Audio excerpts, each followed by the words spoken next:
স্ত্রী মেয়েকে খুন করে আত্মঘাতী স্বামী, চন্দননগরে মর্মান্তিক ঘটনা। মৃতদের নাম বাবলু ঘোষ, বয়স ৬২ বছর, প্রতিমা ঘোষ, বয়স ৪৬ বছর এবং পৌশালী ঘোষ, বয়স ১৩ বছর। পুলিশ সূত্রে জানা গেছে, গতকাল গভীর রাতে চন্দননগর থানায় খবর আসে কলুপুকুর গড়ের ধার এলাকায় একটি বাড়িতে একই পরিবারের ৩ জনের অস্বাভাবিক মৃত্যু হয়েছে।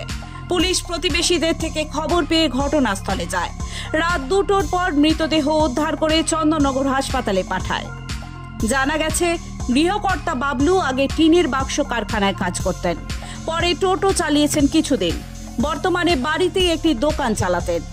বাজারে লক্ষ লক্ষ টাকা ঋণ করেছিলেন।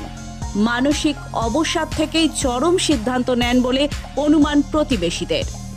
প্রথমে স্ত্রী ও মেয়েকে মাথায় ভারী কিছু দিয়ে আঘাত করে খুন করেন, তারপর নিজে গলায় দড়ি দিয়ে আত্মহত্যা করেন।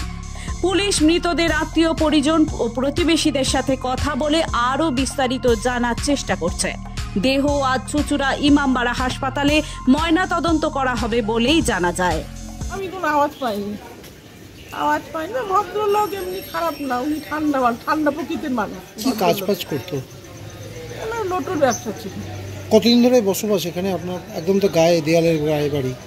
আমার বিয়ে হয়েছে ৩২ বছর। ৩২ বছর ধরে এদেরকে আমি দেখছি। মনে হয় এই যে কোনো সময় বাড়িতে অশান্তি বা কিছু এরকম? ভদ্রলোক খুব নিরীহ। তো কালকে কি শুনতে পেলেন? কালকে আমি কিছু শুনতে পাইনি। আসলে আমরাও ভেতরে ছিলাম, ব্যস্ত, মিস্ত্রি কাজ করছে। আপনার তো অনেকটা দূর না, রান্নাঘরটা ওই যে লম্বা, আমাদের বাড়িটা না লম্বা।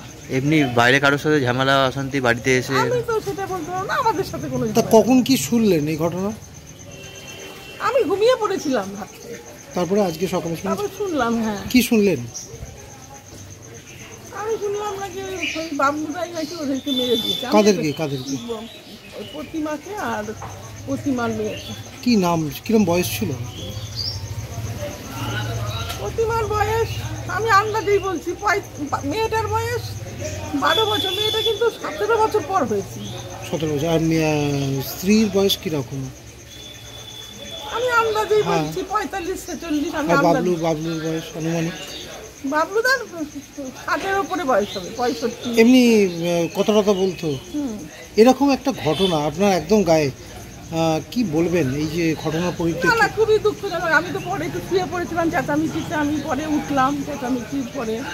খুবই খারাপ লাগে আমাদেরও। ঠিক মানে কি পাড়ার সবাই খোঁজাখুঁজি করছিল নাকি এরকম?